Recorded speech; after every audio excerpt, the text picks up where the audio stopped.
Okay, today we're going to talk about care management, time management principles, prioritization of client care needs, and work plan for all members of the healthcare team. So we're going to discuss delegation as well. Um, so let's get started. Time management is more about management and less about time. We only have 24 hours in a day. We will be working at clinical, for only a set number of hours. So we really need to be able to manage the time that we have and get all of the tasks and assessments and things like that done within that time, as well as completing our documentation and forms, etc. So we really need to be able to manage our time to get all those things done. First of all, time management uses critical thinking skills. If you take just a minute to reflect on how you would use critical thinking skills in time management. First of all, you have to you have to listen to report, you have to determine what are the important priorities of care, what are the nursing or what are the patient goals that you as a nurse want to accomplish, and determine how to prioritize those. If something unexpected happens during the time that you're in clinical or at work, you need to be able to again reprioritize, take care of the things that need to be done right away, and then catch up on the things that then can be put more toward the back burner till you have a little bit more time to complete those interventions, things like that. Time management also involves technical skills. If you're not familiar with how to do a procedure, or you're fumbling around because you really can't remember the steps to a procedure, doing skills, that's going to put you behind as far as time management goes. So you really want to focus in on making sure that you know the skills that you're going to be required to use either at clinical or in the work setting to help do things effectively as well as efficiently. And also time management involves interpersonal skills. Being able to communicate effectively with your work group, being able to develop good working relationships, good team building skills, things like that, so that the people that you are working with will want to help you as well as you would help them when they get very busy. And that also will improve your ability to manage your time. Reasons why people procrastinate and don't do the things that they need to do. Fear of failure is one reason. Lack of motivation or boredom or laziness is another reason why people don't get things done in a timely manner. People have poor prioritization skills.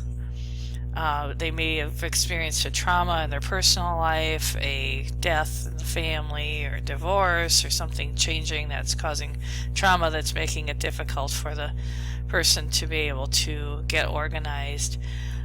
Other things like having a disorganized upbringing. If the person has not been brought up in a family that organizes their time well and gets things done, they may have some difficulty with getting organized.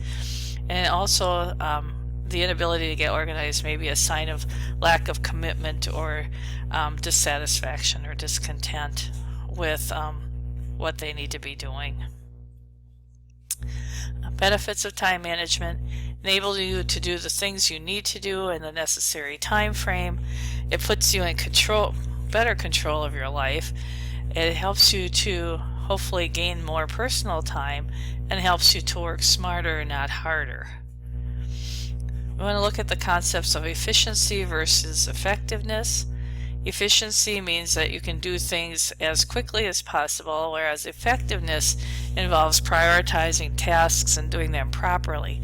So our goal would be, of course, that we would have or be able to practice nursing in an effective manner, but we also need to be able to do it in a timely manner, so we need to be efficient in the tasks that we need to do as we practice nursing.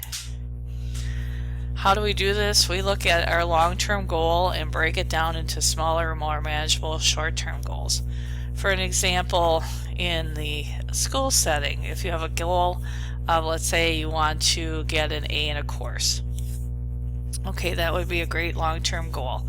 So then what you would do is break down that goal into smaller, more manageable short-term goals, like maybe setting up so many hours per day or per week to get together with your study group. Another short-term goal might be to make sure that you read the assigned chapters before coming to class, that type of thing. And then you can anticipate that if you meet all those goals, that you would be able to achieve the long-term goal of getting an A in the class. We want to look at the different sides of thought. So a right brain person versus a left brain person, and you might have already done something similar to this in your psychology class. A left brain thinker is much more linear. They have more of a step-by-step approach. They benefit from making lists. Their time management tools that you can purchase are generally tools that the left brain thinker would probably benefit most from. The right brain thinker is more of a non-linear thinker. They jump around more. They may use a paper calendar rather than an electronic one so they can see how their time is organized. They have more of a thought process of out of sight, out of mind. So these types of people will benefit from keeping their papers that they need to work on or bills that they need to pay, in trays where they're more visual, because if those papers or assignments get put into a drawer, then they are often forgotten about. So right brain thinkers are much more visual. They also tend not to have a very good sense of time. They tend to be more creative, so they benefit from writing their appointments in different colored inks or using different color index cards and things like that to keep track of their assignments or their tasks that they need to do. They're great with the big picture, but they're not always real good with the details. So again, right brain thinkers pretty much prefer their own tools for time management to how they organize their day and and they prioritize probably a little differently than the left brain thinkers. So if you look at right versus left brain, which side is dominant for you? Left brain functions are analytic thought, logic, language, and the people with left brain dominance are probably better in science and math. Right brain people have a more holistic thought. They operate a lot on intuition, creativity, and their strength is art and in music. Not saying that they can't do well with science and math, it's just saying that their strengths are more artistic. Let's now look at how to make a time management plan. So, if you're trying to put together a plan for how to manage, let's say, all of your assignments, first you would collect data. You identify what needs to be accomplished. If you're talking about clinical setting, you'd look at what the interventions and assessments that need to be done, what kinds of skills you need to do. You collect that data, and then collect data on how the time is spent. So let's maybe change our focus, and we'll talk more about clinical setting because that's probably a little bit easier to apply. So first you collect the data of what you need to be doing in your clinical for the next day. Then you collect data on how you spend your time in clinical. So after each clinical day, you would go back over the day and see how you spent your time. Identify things that went well, identify areas that maybe were time wasters, or identify where maybe prioritization was a problem, so you prioritized incorrectly and therefore that puts you behind. So that's how you would collect data. Then, after you've collected it all, you look at the results and you put a blueprint together to identify how are you going to improve on what had just happened. This involves critical thinking, and again, it identifies how you prioritize your activities and how would you do things differently for the next clinical experience or clinical day. and then devise a written plan to help you program your time. And the arguments against planning, people say, well, they don't have time to plan, that it will result in inflexibility, or they just aren't able or willing to change. Now, it's a good idea always to, you feel that maybe these arguments are valid, it may be a good idea as you're working at clinical to always, after a clinical day, review what happened, what went well, and what didn't, and come up with a plan to improve it. It'll make it a much more worthwhile learning experience for you, and you'll find that you definitely will improve in these areas. What kinds of planning tools can you use? You can use a calendar, you can use post-it notes, you may use a timeline, you can use your technology, your handheld devices, etc. to help, plan your activities. So, other planning strategies, again, setting priorities, which activities are most important, differentiate between important activities and things that have to be done immediately, because those are more urgent activities definitely will have to take precedence. In some instances, if you look at the things that are going on in your own life, look for things that maybe could help free up some of your time, such as delegating tasks to a significant other. If your children are a little older, they may be able to help you around the house. Friends and relatives also may be a possible source of assistance. An example of this would be, we had a student who wasn't doing well in class and in the theory part, and she stated she was feeling really stressed because her kids were involved in travel soccer, so they were traveling all over the state, and that was cutting into her study time. And then what she determined was she was going to ask friends and other parents that were involved in the traveling soccer team if her kids could carpool with them, so that she would be able to stay home and do her studying and things like this. And this is a plan that she came up with by herself. And she did find that she had a lot more time to study, and she was more successful in the course, as well as it helped her to graduate more on time. And then she had more time to spend with her kids because she wasn't repeating theory courses. Okay, phase 3 is the implementation. The value of the plan rests on it being used. So after your one clinical day, you go home, you put together a plan. The next day you would come back and put that plan into practice. Try to avoid peer pressure from colleagues who do not plan their time. Try to set realistic time limits. Don't procrastinate. Reevaluate tasks if you're avoiding it, and break down difficult or time-consuming tasks into mini tasks. So you want to go ahead and look at what you need to do in clinical, how you're going to do things efficiently and effectively. Do you need to go to the skills lab, and practice your skills more so you feel more comfortable, that type of thing. Then after you've implemented your plan, phase 4 is evaluation. It takes place continuously upon plan implementation. So you evaluate whether or not your plan is working. Are you progressing towards your short-term and long-term goals?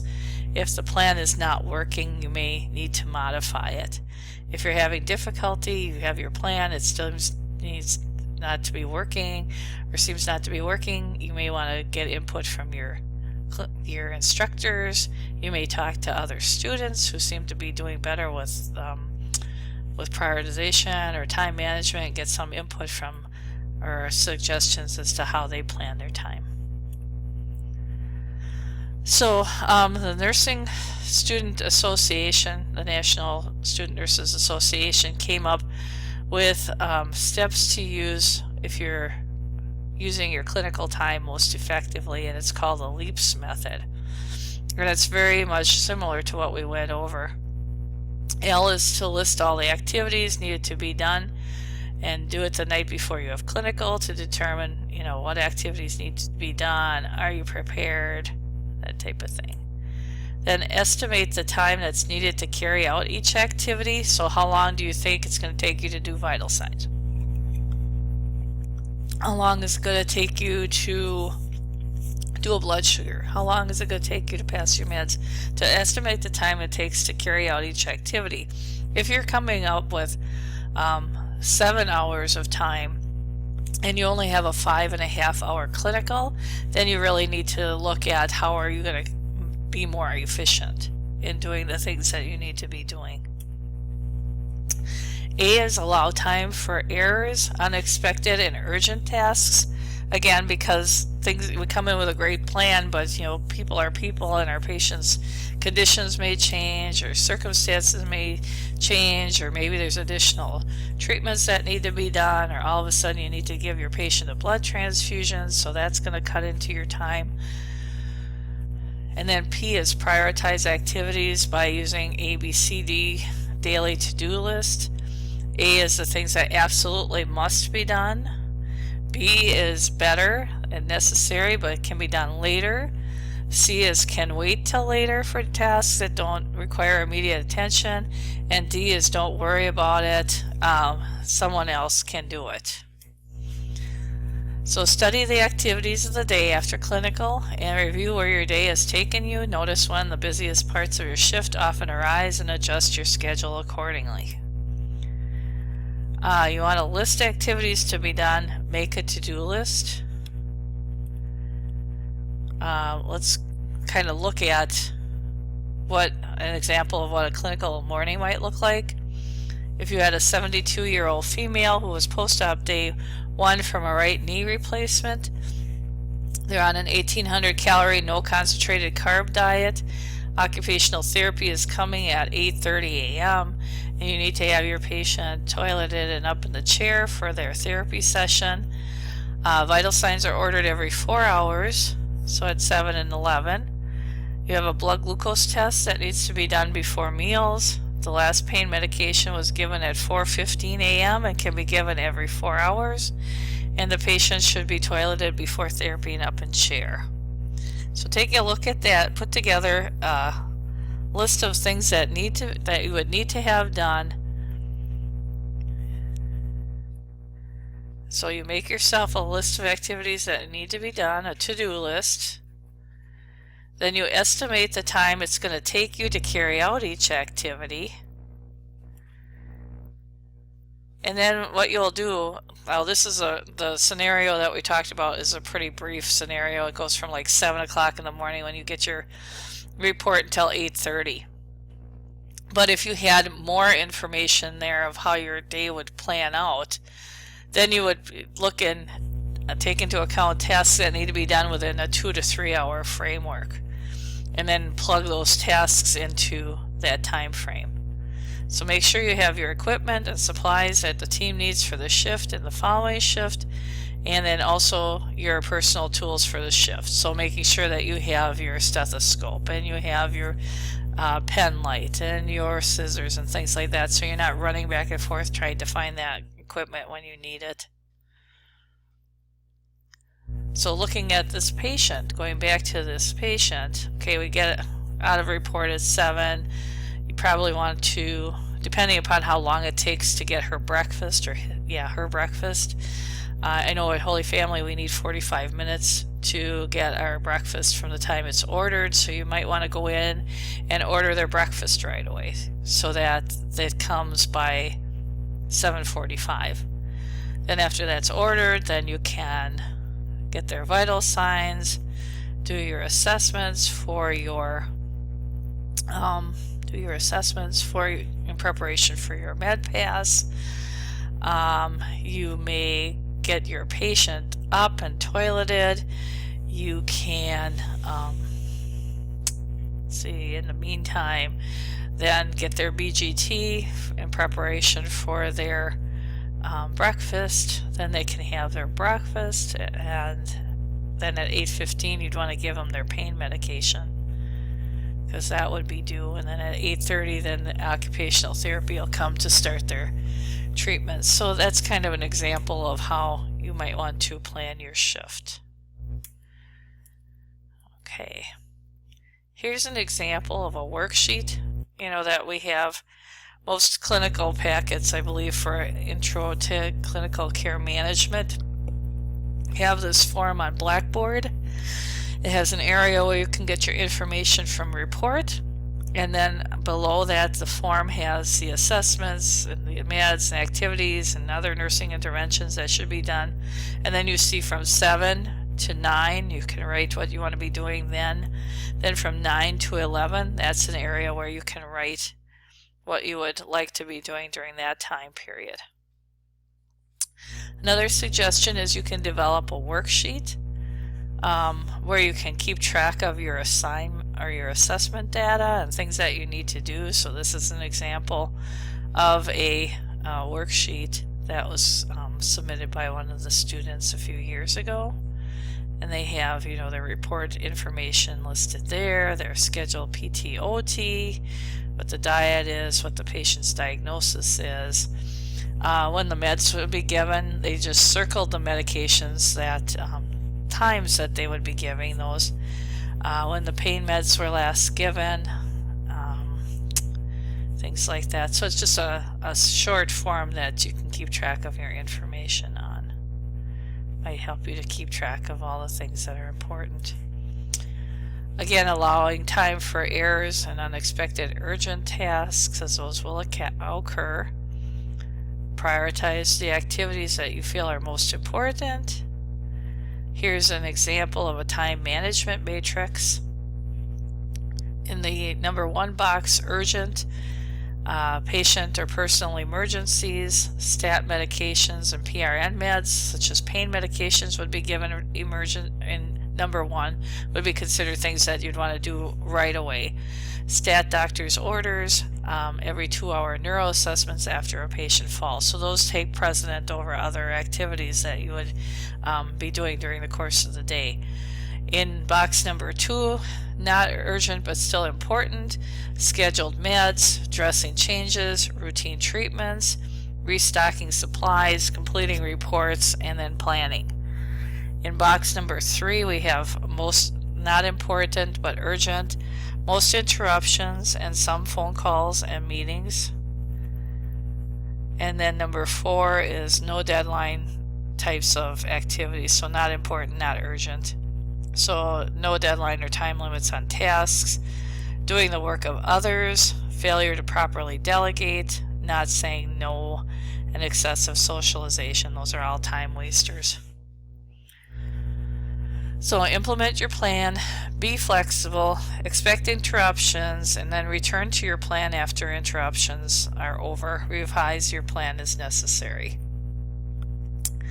And finally, study the activities of the day. At the end of the day, review where your day has taken you. Notice when the busiest parts are so you can adjust your shift accordingly.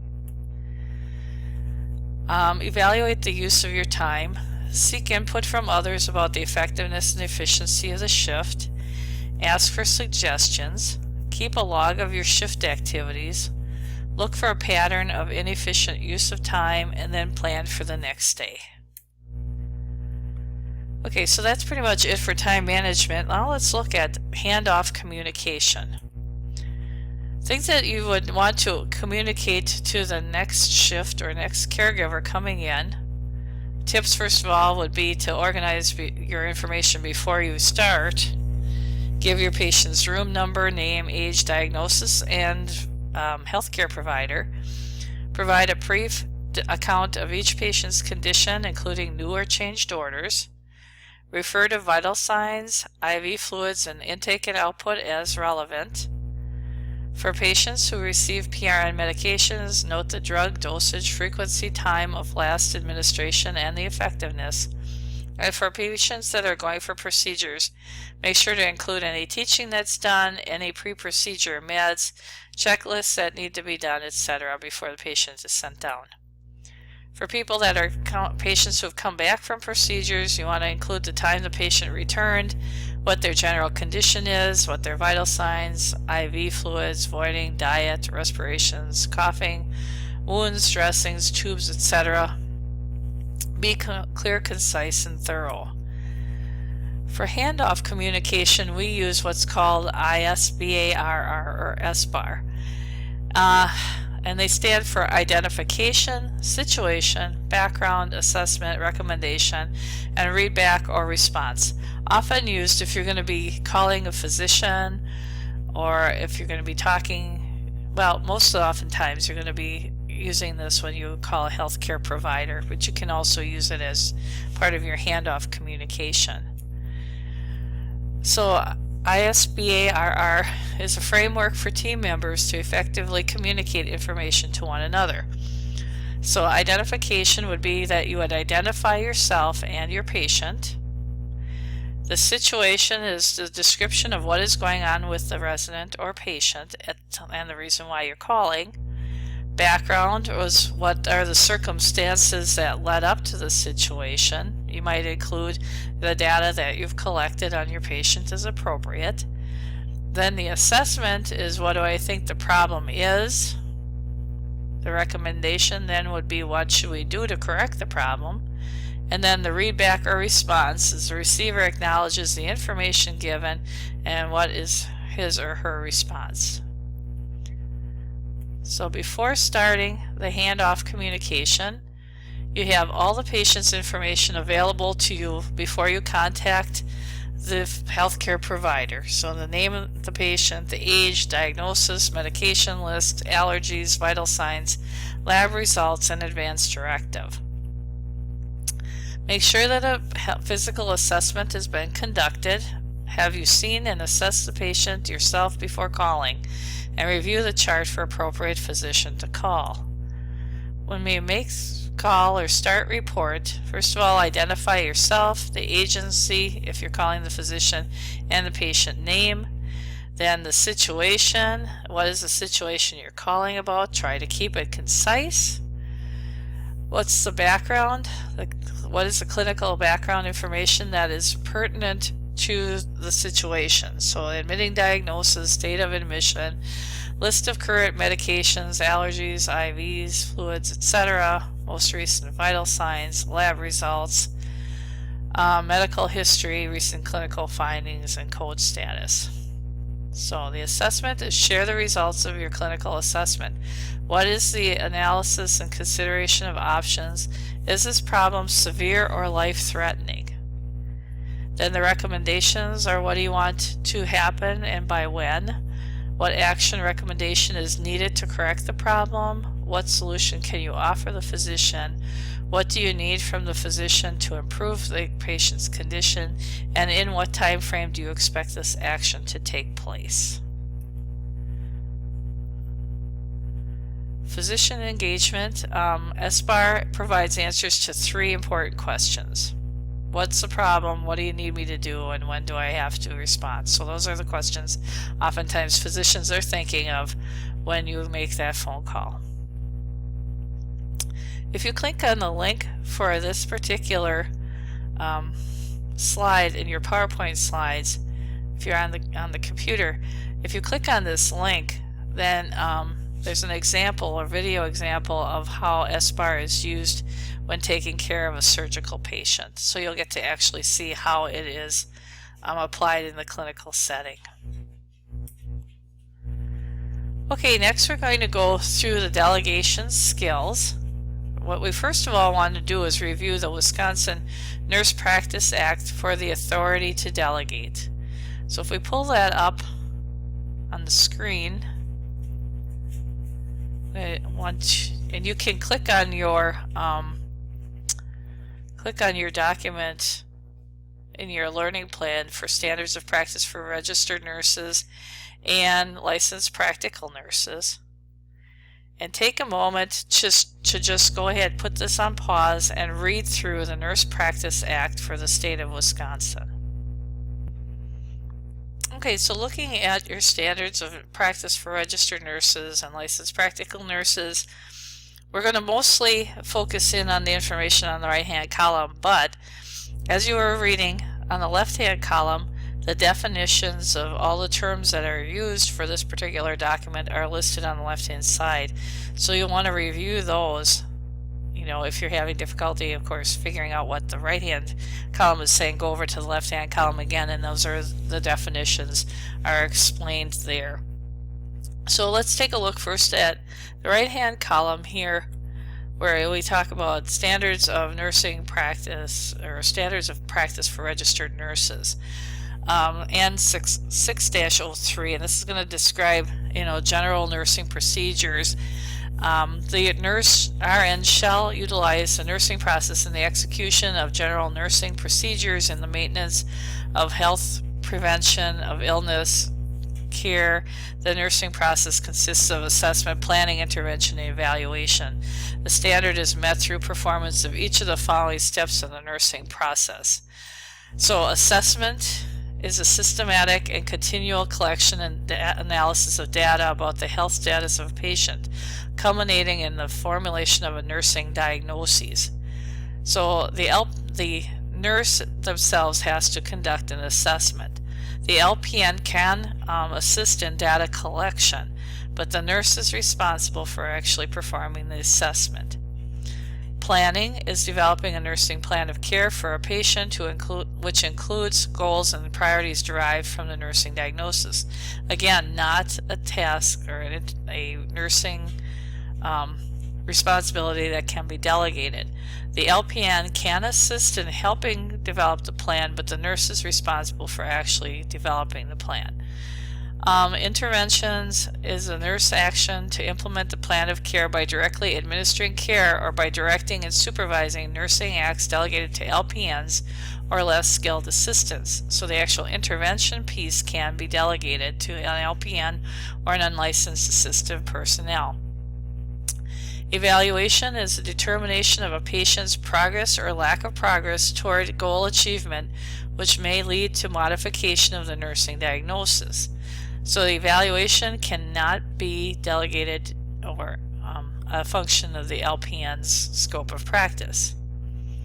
So as far as performance of delegated acts, in the performance of delegated acts, an RN shall do all the following: accept only those delegated acts for which there are protocols or written or verbal orders, accept only those delegated acts for which the RN is competent to perform based on his or her nursing education, training, or experience, consult with a provider in cases where the RN knows or should know a delegated task act may harm a patient, perform delegated acts under the general supervision or direction of a provider.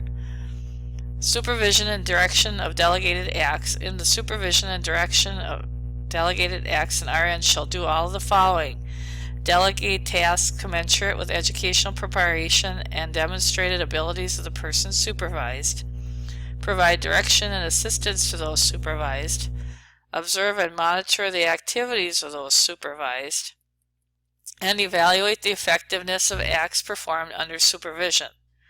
So that the nurse is responsible for or accountable for the delegated tasks. They need to provide the appropriate direction and assistance.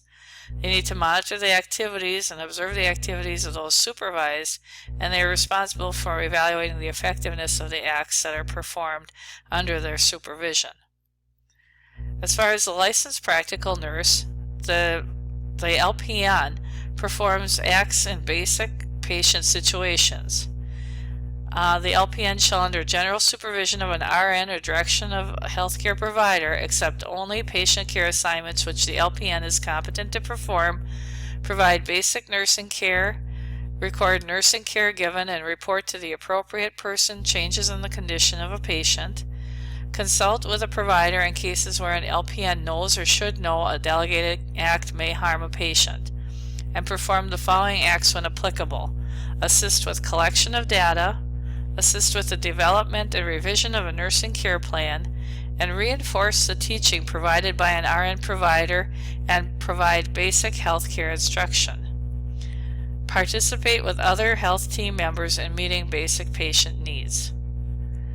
Now, in the performance of acts in complex patient situations, the LPN shall do all of the following: meet standards under subcategory 1 under the general supervision of an RN, physician, podiatrist, dentist, or optometrist, perform delegated acts beyond basic nursing care under the direct supervision of an RN or provider.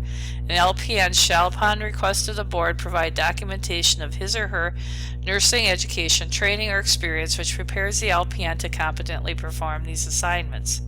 So an example of that would be if a facility decided that an LPN could start inserting IVs. That's not something that a basic LPN program is going to teach the students, so the LPN would require additional training, maybe by the healthcare facility that wanted them to start the IVs. So they would have the training, they would then have to demonstrate the skill to another, to the trainer or the supervising nurse, and then once it's documented that they're competent to do that, then they can go ahead and start inserting IVs. But it's not something that's normally taught in the LPN program. That would require additional education, and then those records would be kept at the clinical facility where the LPN is working, to show that they had the training and experience to prepare them to competently perform IV insertion. Then going back to the administrative code number 3, assumption of a charge nurse position in a nursing home. The LPN can assume a charge nurse position if they follow all the following. Written protocols and procedures are developed and approved by an RN. They can manage and direct nursing care and other activities of LPNs and nursing support personnel under the general supervision of an RN. And they can accept the charge nurse position only if prepared for responsibilities of charge nurse based upon their education, training, and experience beyond the practical nurse curriculum. The LPN shall, upon the request of the board, provide documentation of their nursing education, training, or experience which prepared the LPN to competently assume the position of charge nurse. So the LPNs can be charge nurses, particularly in long-term care environment, but they must show that they've been trained to do that particular role. If you look at the standards of practice for LPN, do you see where it says whether or not the LPN can delegate? If you're looking for the word delegate, you're not going to find it in the standards of practice for LPN. What you will find is the definition of delegate, which is manage and direct the nursing care and other activities of LPNs and nursing support personnel under the general supervision of an RN. So they can delegate, even though it doesn't specifically use the term. It has the definition in its scope of practice. Then following NLO5, violations of the standard.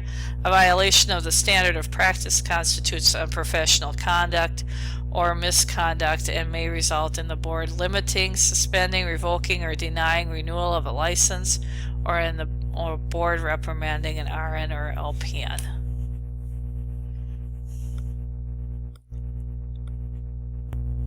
So as it stands in the state of Wisconsin, the LPN can delegate to another LPN or to an unlicensed assistive personnel as long as they've had the training in whatever it is that needs to be delegated to. Then after that, we check the facility's policy and procedure for the authority to delegate. So if you are working for a facility, you want to definitely check if it states under their policy that it's okay for the LPN to delegate, then they certainly can do that. If you click on the links to on your PowerPoint, again, you'll get to go through a video step by step that describes the delegation process. The video was put forth by the state boards of nursing, so it's very relevant. I'm not going to take time to go through it. You can go through those on your own. The video will address accountability being unanswerable for the actions and omissions of self or others in the context of delegation. So the nurse would be accountable for their actions. They're also accountable for the tasks that are delegated to an LPN or an unlicensed assistive personnel. So you want to make, if you would be delegating, you would be responsible for making sure that that delegated task is done correctly, and that it is done, first of all, done correctly, and also you need to evaluate the effectiveness of the intervention that was delegated or task that was delegated to that particular person.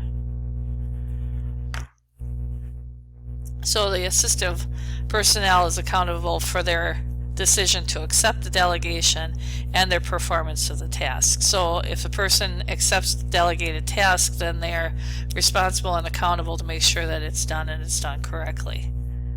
So an unlicensed assistive personnel person should not accept a delegated task if they're not able, if they've never done it, if they don't know how to do it, that type of thing. Because once they accept that delegation, then they're accountable for that delegated task. The nurse's accountability is for the decision on which tasks to be delegated, the actual task being performed, and the client's outcomes of performing that task. So what were the results? The delegation process is the assessment, the actual delegation of the task to another person, the monitoring to make sure that the task is done, and then the evaluation of or the result of that task that was delegated. Again, it's just, we're going to go through some of these steps in that video, so please make sure to watch that video. The rights of delegation are the right task, the right circumstances, the right person, the right direction, and the right supervision. Obstacles to delegation are environmental. So if the Nurse Practice Act in the particular state where you're practicing states that you cannot delegate, then you cannot delegate. If the job description or the policy in your facility says you cannot delegate, then you cannot delegate. If the organizational structure is such that you have nobody to delegate to, then you cannot delegate. Delegation does not go up. LPNs do not delegate to RNs. RNs and delegate, or CNAs do not delegate to LPNs. So it's a delegation goes down, I guess you could say, the organizational structure. It does not go upward. As far as delegation obstacles for the person who's doing the delegation, there may be a lack of trust and confidence in the people that they're delegating to. They believe that they themselves are the only ones that can do the task, that they're indispensable. They may be fearful of competition from others or criticism from others. Fear of liability for other people making mistakes.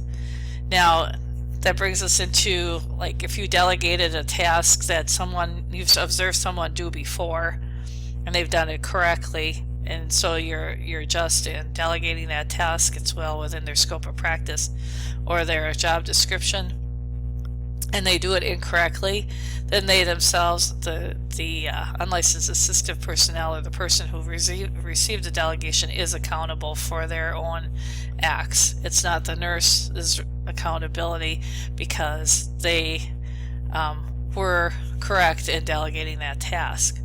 However, if the nurse delegates something that the unlicensed assistive personnel has never done, it's not within their job description or whatever, and something goes wrong, first of all, the unlicensed assistive personnel is responsible or accountable for accepting that delegated task, but the nurse then is also accountable for delegating something that the person was not capable of performing. So that's where the liability would come in. So if the delegator delegates appropriately, then they shouldn't be fearful of liability. Other obstacles for delegation: fear of blame for others' mistakes, fear of loss of control, fear of overburdening the staff, fear of decreased job satisfaction and less time with the resident or the patient. They may be insecure in their ability to delegate. They may be inexperienced or have inadequate organizational skills to be able to even put together a work plan for their work team. the unlicensed assistive personnel or the LPN that's getting delegated to, the obstacles for delegation might be that they're inexperienced. They may be afraid to say no because of fear of failure or reprisal. They too may lack confidence. They may be new or over-dependent on others to get their work done, or they want to avoid responsibilities, so they refuse a delegated task. Now take the time to go over the discussion questions if you're an online student. If you're not online, we will discuss the case scenario for delegation in class. Tips for delegation: give the person the whole task to do if possible, and make sure the staff person understands what it is that you want them to do. I'm going to share your picture of what a successful outcome would be. Why are we delegating this? Why are we even doing this particular task to help the patient or the resident? Identify key points when you want feedback back to you about the progress of the unlicensed assistive personnel as to how they're progressing with their delegated tasks. Identify the measurements or the outcome that you'll use to determine that the assignment was successfully completed, and then finally thank and reward the staff. And one last thing that happens to be a competency for this particular learning plan, it stands out kind of like a wart, is what is managed care versus case management? Managed care is designed to reduce costs of healthcare while maintaining and improving access and quality. So a healthcare system or a healthcare plan has managed care that controls medical costs by contracting with network providers. So this particular healthcare system will go to a clinic of healthcare providers and say, if you give us a deal on our medical care, for our people that are members of our plan, we will send all our members to your particular healthcare practice. So that's managed care. Case management is a process whereby someone is in charge of assessing and planning and facilitating care for an individual. So a case manager that might be involved in rehab may be assigned a monitoring of the patient's progress through their rehab and then their discharge plan and their follow-up as an outpatient, things like that. So it's actually kind of a person who's monitoring the progress of another a patient or a rehab resident, whatever. And so it just is aimed at getting the person in touch with the right resources in an effective way, in an efficient way, so it decreases the cost of that particular patient's care. It decreases the complications that the person or the patient may experience because maybe they fall through the cracks in the healthcare system. Finally, let's look at some NCLEX review questions. The nurse advises unlicensed personnel to provide oral hygiene for clients who are unable to perform it for themselves. Which techniques should be emphasized? 1. Soft bristle brushing of teeth and tongue after every meal. 2. Moistened foam applicator swabbing of tongue, gums, and lips every 4 hours. 3. Frequent rinsing of the patient or client's oral cavity with mouthwash. Or 4. Record observations about the client's oral cavity after each instance of oral care. And the answer is 1. A soft bristle toothbrush should be used to cleanse the teeth and tongue after every meal. Moistened foam applicators do not provide enough friction to fully cleanse the oral cavity.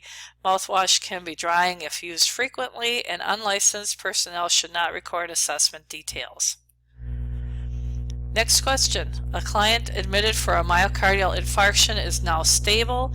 Appropriate activities to assign to an unlicensed personnel would include all the following except teaching about what foods are high in sodium, recording intake and output, assisting with ambulation to the restroom, reporting to the nurse that the patient complained of chest pain. And the answer for this question would be number 1. Teaching should be completed by a licensed personnel only. Hygiene, vital signs, and I&O and reporting patient statements may be performed by unlicensed personnel. Next question. A client's total parenteral nutrition infusion rate was too slow and now is 3 hours behind schedule. The nurse should contact the healthcare provider, increase the rate to catch up to schedule, run the next bag of infusion at slightly higher rate to make up the volume deficit, or double the infusion rate until desired amount has infused.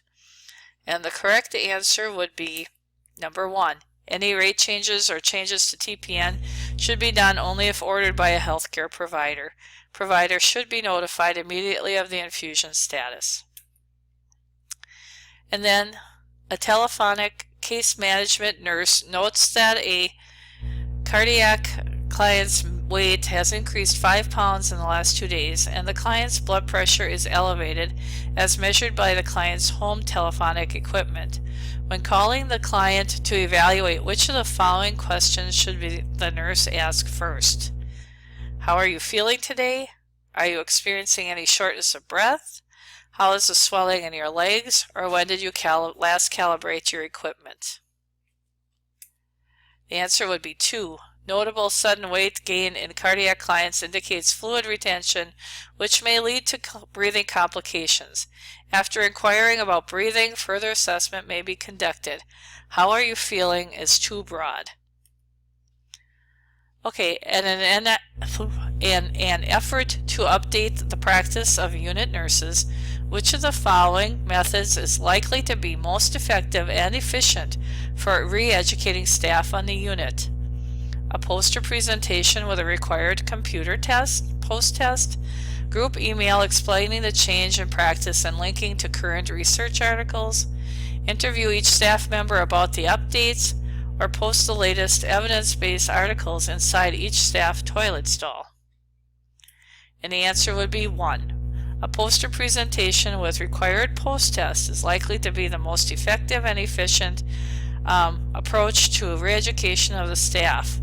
Staff often receive numerous emails, so the education one may be overlooked. Interviewing all staff takes unnecessary time away from management and staff. Posting evidence-based practice articles, regardless of location, does not guarantee they will be read.